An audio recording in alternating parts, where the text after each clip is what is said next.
Hey, if you like some of my NBA discussions here, make sure to subscribe to my other channel, which is original NBA content, which I post every week about different NBA topics. And yeah, it's a new channel, so make sure to support it. And yeah, hope you enjoy. Hi, my name is Lyric, and today we're going to do Are Analytics Wrong About Allen Iverson, Offensive Legends, Episode 3 by the Man with the Legend, Thinking Basketball.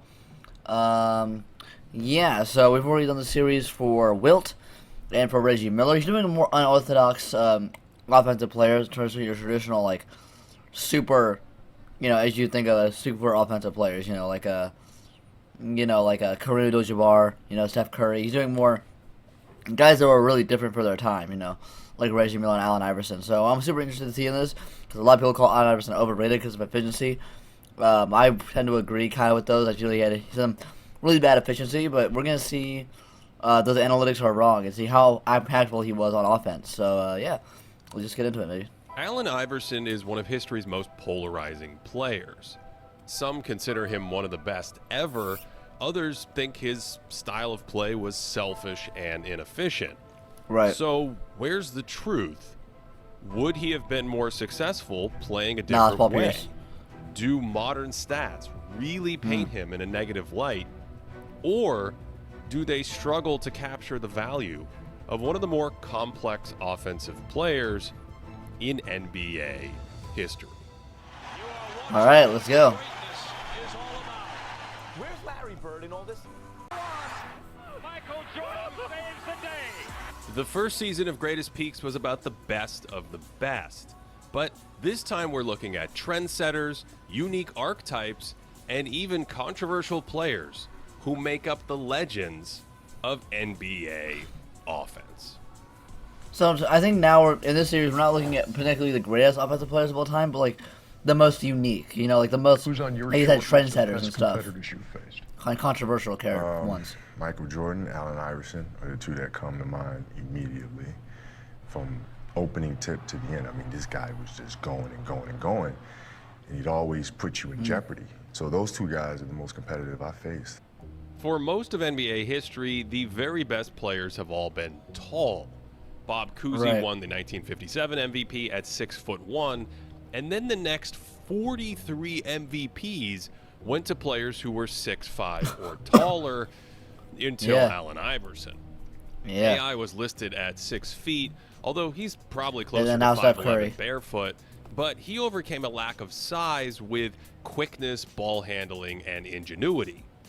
Before Iverson, dribbling wizards kept the ball closer to their body, and the best crossover dribbles were often short and quick, snapping Yeah, it was seen as like irresponsible to put the ball that the far. ball from one hand to the other to throw off a defense. But Allen's crossover was longer and wider, way longer, way hesitating wider. and bringing the ball away from his body before scraping it across the court to blow by his man. This was occasionally called a carrying violation when Iverson entered the league because of that cupping or scooping in the air that radically changed the direction of the ball.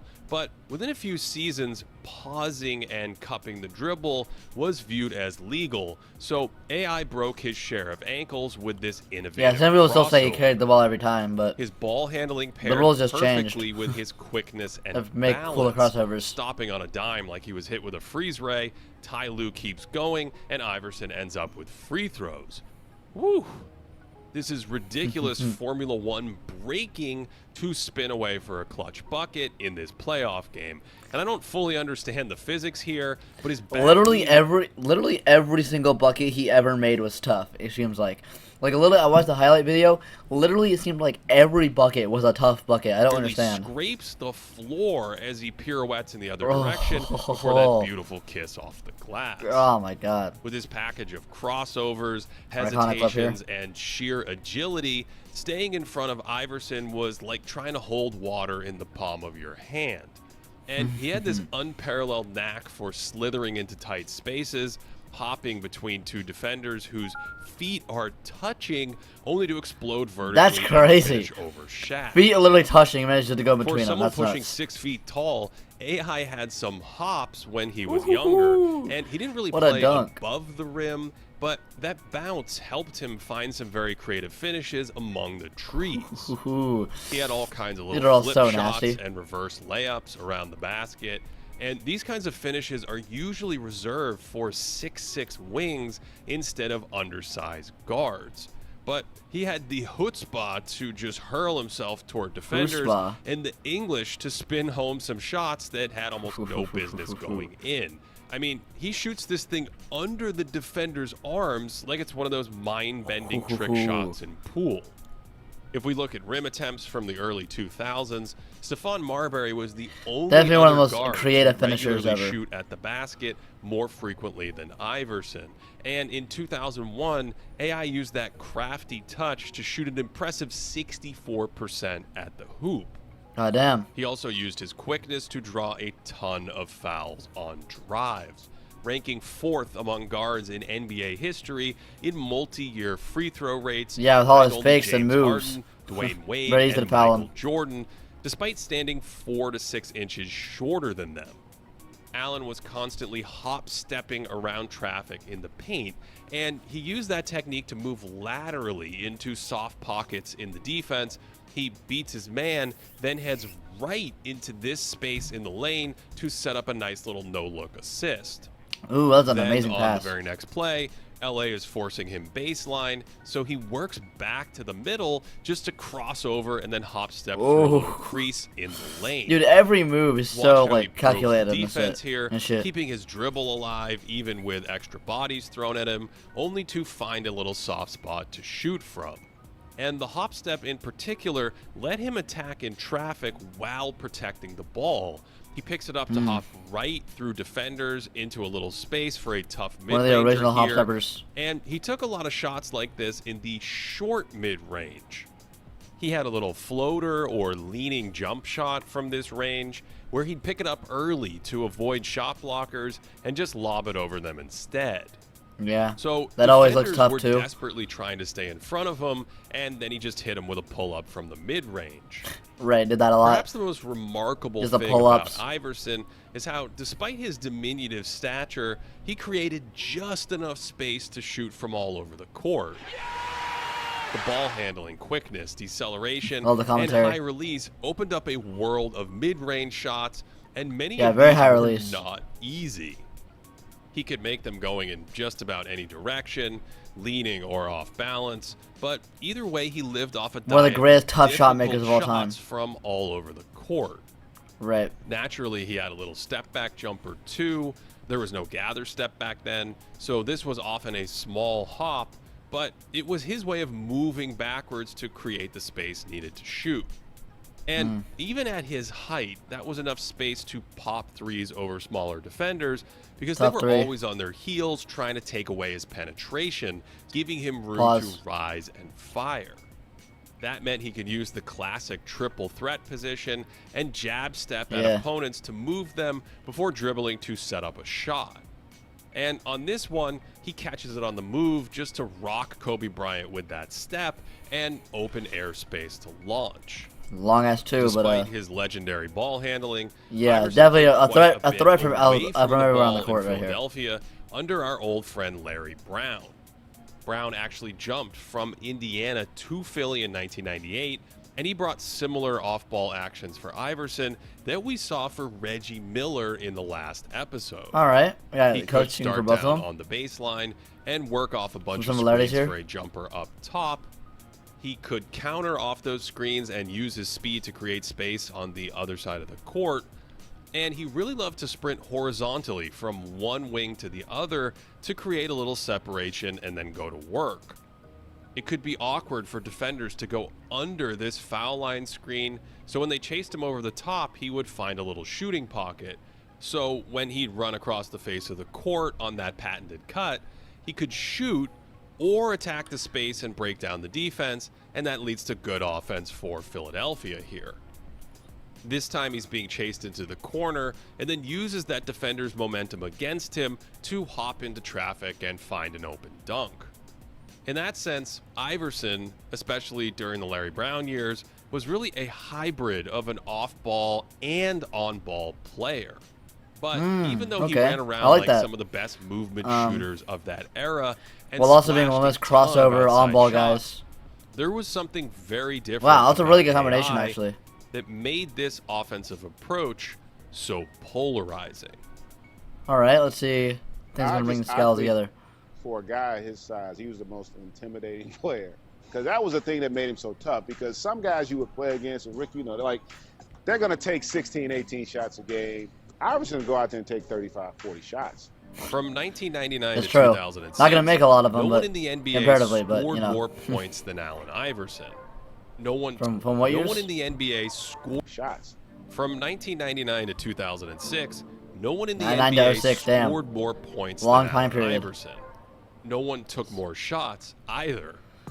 Take this game against the season Lakers period. from 2005, where Iverson was his usual unwavering self, pressuring LA from the jump with his dribble drive game, working off the ball. He's always when pressuring the needed offense, just man. I to feel like he's never upstep through the tired. Paint, and using that crossover and athleticism to get to his sweet spots. Only, as he kept shooting these, he kept missing. And fittingly, that didn't dissuade him in the slightest, clanking a tough mid-ranger, only to try an open three from the corner. And since that Iverson didn't work, he didn't just took it to the basket, but was easily dismissed. By the end of the third, AI was a chilly 2 for 20 from the floor. And oh while my every God. player has bad shooting nights, 2 for these were more 20. common for Iverson than most high-volume scorers historically. Right. If we account for threes and free Very throws big. by looking at true shooting percentage, Iverson had a ton of Really cold big shooting games. In his 57 playoff contests from 99 to 03, he shot under 45% in true shooting, a whopping 25 times. Damn, in true shooting is nuts. For comparison, Reggie Miller was under 45% just 5 times during the entire 1990s. So, if Iverson took plenty of threes and drew so many fouls, why wasn't he more efficient? Well, we've already seen one reason. He takes really tough shots. This is a double-edged sword. Very tough these are the shots, very every shot. shots that terrorize defenders and lead to 50-point scoring outbursts. But this is still a crossover into a leaning 20-footer with a hand in his face. Yeah, the defense has still done his job Makers a lot are of times. kind of cursed in this sense, almost like the scientists in Jurassic Park. Yeah, but your scientists were so preoccupied with whether or not they didn't stop to think if they should. Another factor you may have noticed, how many of his jumpers were long twos. Another I've had a lot of long twos, which is something is not good in the NBA because it's the most inefficient shot. With lower returns than a 3 or something closer. And did you catch his form on that one? He doesn't snap his wrist and basically stops his follow through. And this was something he did quite often, trying to just gently touch it in on this difficult twisting pull-up. Broadcasters would occasionally talk about the inconsistencies or backwards lean in his jumper, and I think this was related to his form, where he'd whip the ball over his head before leaving the ground, then power it to the rim in the air. And this takes a ton of strength. Yeah, it's a bit different. So naturally, his legs kicked out underneath him to compensate. Here you can see he's off the ground and then that definitely would take more strength, but never straightens the arm on the follow-through. Yet later in the same game, when he's wide open, it's a more fluid motion and the follow-through is straight. Iverson also took a ton I never realized of that would have been shots. shots. About 40% of his overall scoring attempts came from at least 15 feet away, but his best 2-year stretch landed him in just the 30th percentile historically. That's not good. 10% worse than a sharpshooter like Allen Houston on a similar number of long 2s and 3s. Some of these shots that he missed were great looks, some were really difficult, and some were just trigger-happy jumpers before looking for something better. Yeah. Here's one where he tries to catch the defense decision. off guard, ends up with a contested drifting shot, but that at least drew 2 defenders and opened a teammate for the rebound. Works out. So one benefit to AI's shooting aggression was that teams reacted to it, freeing up his teammates. When he drives by his man. Even if he wasn't making the most shots, he was so aggressive with the scoring. You still had to, he still had gravity in that sense. Multiple defenders converge on his hop step, which leaves a shooter wide open for an almost 3. Aaron McKee. All of his agility and ball handling that knifed through defenses opened up good shots for teammates too. So Allen was a volume scorer and a volume playmaker, hitting the 99th percentile historically in estimated shots created for teammates.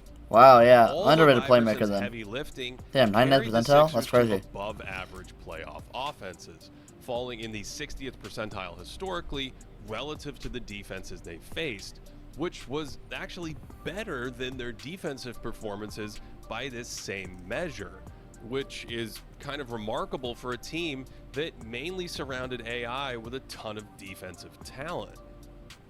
The occasional possessions where Iverson just idled away from the action were quite bumpy because Aaron McKee was their only other decent creator, and many of they had no other, offensive creators.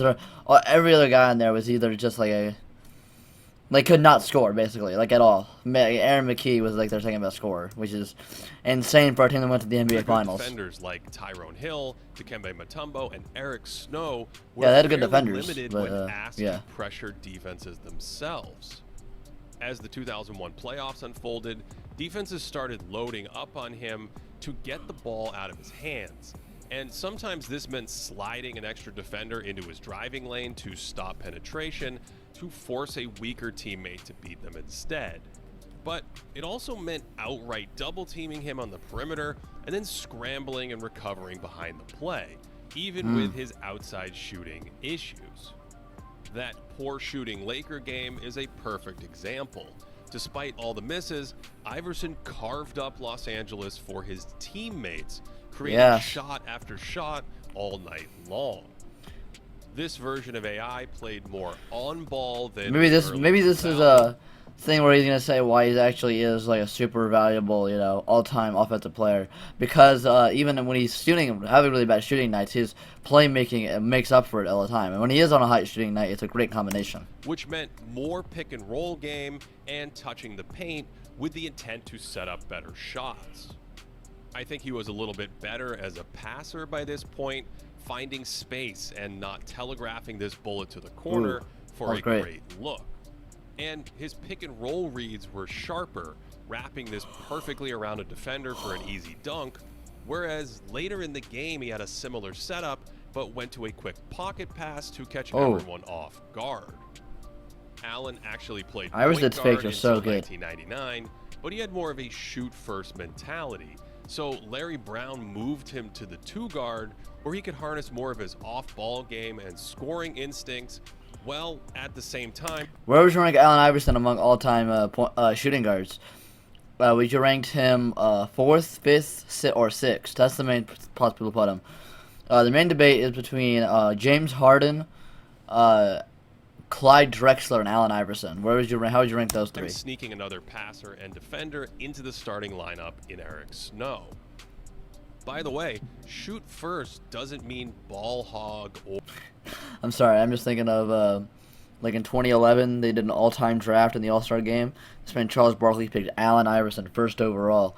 And they were his second pick is who you gonna pick next, Eric Snow? Or an unwillingness to pass.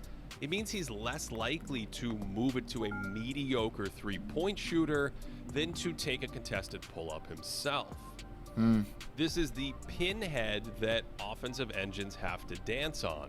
Do you pass the ball for a marginal advantage, or do you take a difficult shot on your own? Iverson was good.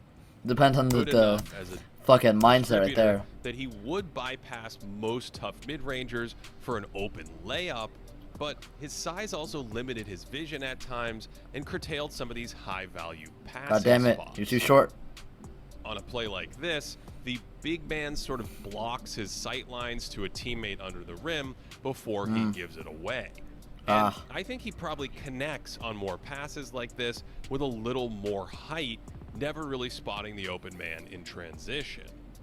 His best passes were probably on drives where he could drop it off around the basket. Ooh, nice. Because he had a good sense of drawing extra defenders and punishing the help. Sometimes he just made solid Very nice. reads. The Lakers send a double, and he skips a beautiful pass cross court that creates an advantage and ultimately free throws at Yeah, the definitely rim. underrated vision right there. During some of these playoff runs, defenses could telescope on AI because Philly surrounded him with defenders who lacked offensive punch. Right, you could put most of your guys on Iverson. Even if he wasn't as efficient of a scorer, it's still worth it to put a bunch more of your guys on him because his teammates are just so ass at scoring. Which It's raises worth a it. critical question. Could Iverson and his teams have been more efficient if he was surrounded with more offensive talent? Here we go. This is an interesting question. Who's your point guard? I'm gonna go with AI. Because he was fearless. In 2006, AI averaged a career-best 33 points a game. Well, Most people who actually played against him in the early 2000s say that stuff. I can't like say Kobe said it earlier, and then Shaq. carrying yet another offensively limited roster. The following year, he was traded to the Denver Nuggets, finally giving him a collection of more offensively oriented teammates. Yeah, along Carmelo with Anthony, another big scorer to J.R. shoulder Smith, the legend load himself. in Carmelo Anthony. Iverson was a little stiffer and a touch slower, but he was still Carmelo Anthony too much of an ISO scorer as well, though. So shiftier and quicker than everyone. I don't know if with it was a great fit. basically the same skill set. And of course, that open court speed was always a challenge to contain for the entire league. The Nuggets were an above average offense before trading for Iverson because they had players who could shoot or break down defenses on their own. Carmelo which in is really needed for particular Iverson was here. an interesting fit because he ran a lot of isolation or two-man actions himself on one side of the floor while everyone else stood around and watched. This left a number of possessions where Iverson was idle on the weak side of the court, or he was relegated to spot-up shooting duty.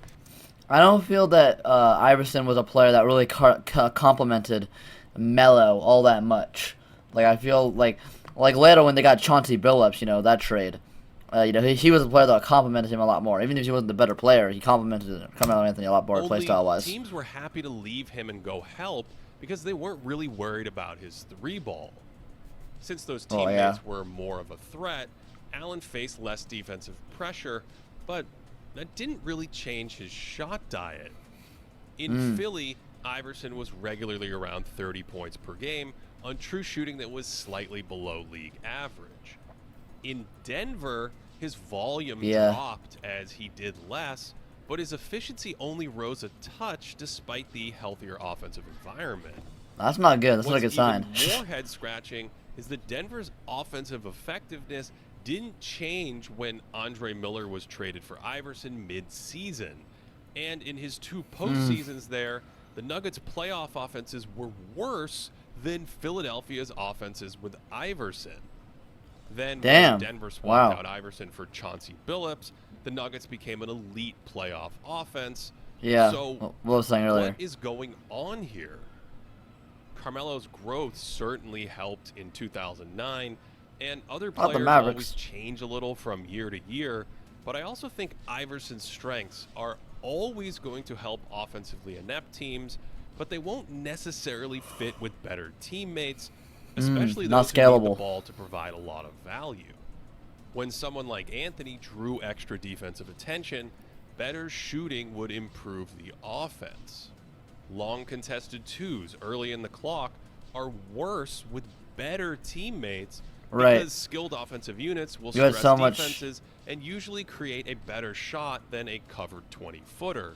And the difficult shot is even more of a wasted shot. Becomes suboptimal when an open shooter is actually good. This is why it's incredibly rare for good offenses to feature high-volume, inefficient scorers. Only 6 volume scorers in NBA history, like Carmelo Anthony and Allen Iverson, both of them, and they were on the same team. Average efficiency on an above Westbrook average makes sense. Offense. LaMarcus Aldridge is the only one to inefficient scoring, positive offense.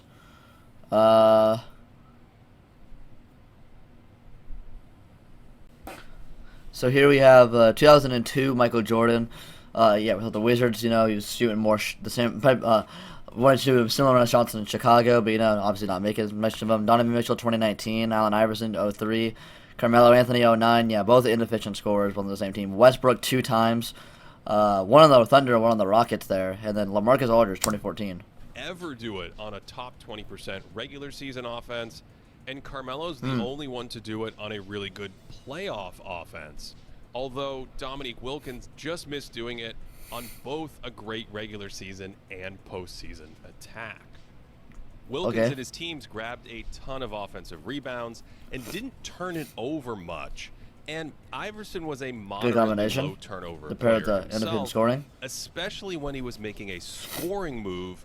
And that ball security is often lost in the discussion of high-volume scorers who don't have the best shooting numbers. If we included turnovers in these scoring attempts, players like Dominique and AI were probably just above league average instead of being below it. And Makes sense. while it's a small thing, it's a reminder that there's more to the scoring game than just shooting percentages. Iverson's relentless stamina more depth there. also helped him play an extraordinary 45 minutes a night in the playoffs. Oh yeah, 100%. Some Wilt Chamberlain he shit. squeezed out a little extra value per game than his per possession numbers would indicate. And his endurance meant he could run around away from the ball under Larry Brown and provide value with his movement. Steph Curry shit with the stamina there. Of the same gravitational effect we saw last episode with Reggie Miller. And buzzing around a ton like this provides another subtle playmaking boost that isn't always captured statistically. Yeah, get double team there. Take this play where Orlando is so cued in on Iverson that Penny Hardaway leaves the ball handler to double him, which leaves the paint completely open to attack. AI Yeah, did what the all hell? this while taking a pounding, constantly racking up. Yeah, he always had the damn injuries floor. and playing through aches and pains. And despite being one of the lightest players in the league, he took a beating, but just kept on driving to the basket. It's insane. From 2000 to Really durable. 2002, Iverson missed 31 games, and the 76ers played at a 35-win pace with an offense that was 6 points per 100 below league average. That's in the 4th percentile historically. But with AI, they were an average Like an offense ass. that played like a 51-win team.